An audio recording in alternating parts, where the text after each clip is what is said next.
Alright guys, how's it going?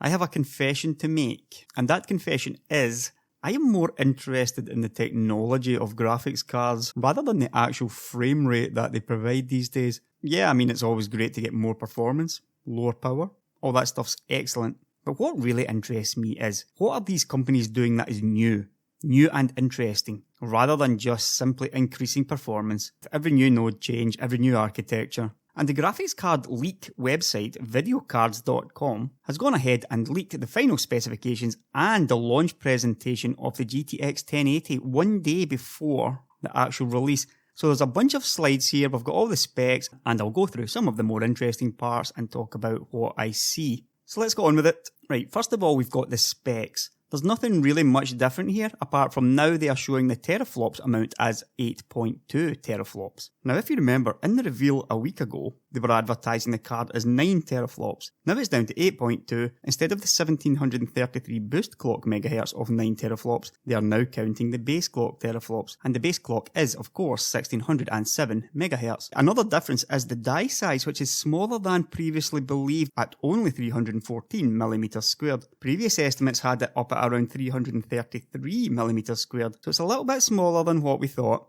And we now know it has 7.2 billion transistors compared to the 8 billion of the GTX 980 Ti and the 5.2 billion of the GTX 980. It only has 64 ROPs, which is the same as the GTX 980 and less than the GTX 980 Ti. This could have an effect at higher resolutions, 4K and that sort of thing. So that's something to look out for in the benchmarks. Right, now let's take a quick look at the architecture. Here is a block diagram of Maxwell GM204. You can see the 4 clusters with 16 SMMs, that's Maxwell Streaming Multiprocessors, for a total of 2048, that's the green squares, CUDA cores, and here we see GP104. Once again we've got the 4 clusters, and we can also see an extra 1, 2, 3, 4 streaming multiprocessors.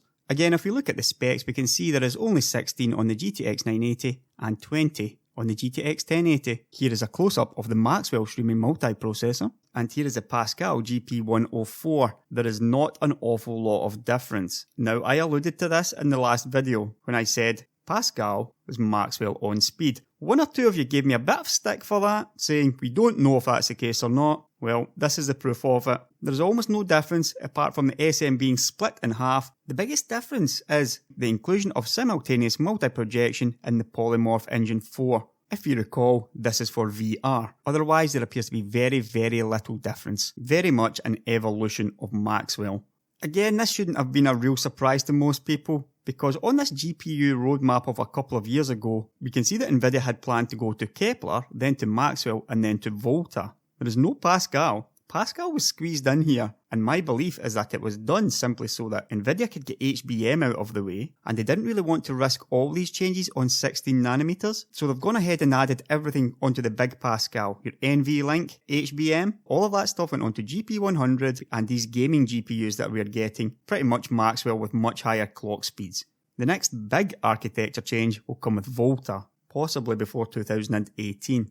Right, so moving on to the new technologies themselves. Obviously I don't have access to the slide deck myself, so all of this is coming through video cards. In this one we can see the next generation of high-speed DRAM, GDDR5X, and we can see that it goes up to 10 gigabits per second. It does also require a new memory controller, however it is backward compatible with GDDR5. That is why the GTX 1080 has GDDR5X and the GTX 1070 only has GDDR5. Uses the same memory controller, different memory chips. Now if we go back to the specs, we can see that the memory bandwidth is only 320 gigabytes per second, which is very slightly down on the GTX 980 Ti, but quite a bit ahead of the GTX 980. However, for a graphics card which is thought to be around 25% faster than the GTX 980, it's gonna need more bandwidth than this unless the memory compression algorithms had also improved. And that's pretty much what we've got. Memory compression reduces the requirement for bandwidth. It depends on the game, it depends on the scene. But overall, Nvidia claims a compression benefit of 1.2x,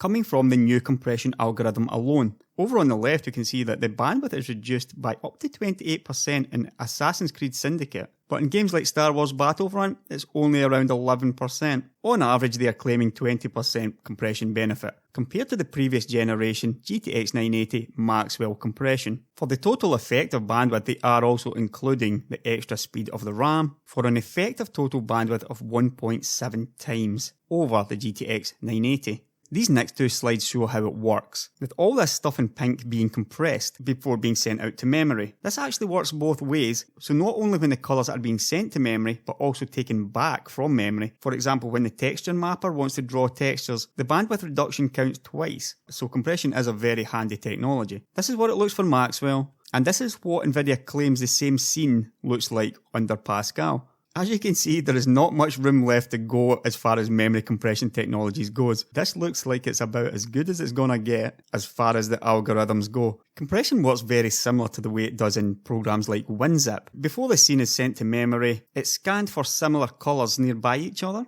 and compressed to make the scene much smaller. And the smaller size means it takes less energy, less data to transfer, both out and into memory. That's pretty much how it works. Right, so moving on to the display stuff, we've got an increase in the maximum resolution, which appears to come from the DisplayPort 1.3 connectors, and we can see that the GTX 1080 is DisplayPort 1.3 and 1.4 ready, and also HDMI 2.0B with HDCP 2.2. Here is all the video support, and there's an interesting new technology called Nvidia Fast Sync, but we don't have any details on it right now. But judging from the graphs, this technology allows much faster frame rendering, 30 to 40 milliseconds, compared to VSync, which is 90 to 110 milliseconds. My understanding is that this technology is trying to bring better user experience in VR by replacing VSync. This is likely to be something to do with a 90 FPS lock. With VR, you want to be locked at 90 frames per second. You never want to deviate from that. So my guess is this might have something to do with that. Not entirely sure, because we don't have any more details. Now, there is also a new SLI bridge, which helps to increase bandwidth between the cards. And they've also included a rather unimpressive looking graph, showing the frame times in 4K surround Shadow of Mordor. Again, it's not an awesome graph, but you can see the new bridge in blue is not nearly as bad as the old bridge in grey or black. Isn't it amusing how you never see these things until they're trying to make their new technology look better? You guys already know what I think of SLI and Crossfire, so I'm not going to bother with any more of this. Right, there's a new GPU Boost 3.0, per voltage point frequency offset. Now, in the previous GPU Boost 2.0, what this appears to be showing is the boost wasn't quite so well fine-grained, and there was a lost opportunity compared to what the theoretical maximum clock speed was. Now with GPU Boost 3.0, the theoretical maximum clock stays the same, obviously, but the frequency can increase depending on how much voltage is running through the card as well. So this should lead to higher boost clock speed more often, and again is just a natural evolution of power and boosting. Now there is of course another new display technology called HDR. This is going to make a massive difference to monitors. This is something that requires a video of its own, one that I will do at some point in the future. Right, now asynchronous compute. This is one that obviously an awful lot of people have been looking out for, as an awful lot has been made of Maxwell's lack of such. This is a pretty generic looking slide, but we also have this Pascal dynamic load balancing. Now down the right you can see graphics and compute. If you watch my asynchronous shaders video, you maybe remember a slide very similar to this. This was of course from the asynchronous shaders evolved article over at AMD, where we saw a similar type of load balancing in action, using asynchronous shaders with graphics and compute running concurrently and reducing render time and latency. Again, this is pretty handy for virtual reality, things like asynchronous time warp. I'm still not going to do my VR video yet. Obviously VR is massive for both companies, and I expect to see a lot of talk about this over the coming months. The interesting thing from the slides is that there is no indication of asynchronous compute being done on a hardware level. So what we could be looking at here is the infamous async driver that Nvidia promised months ago, which could have interesting ramifications if we don't also see it in Maxwell. I don't know for sure right now, but this is the way it looks to me. We shall hopefully find out soon if Nvidia has got a working async driver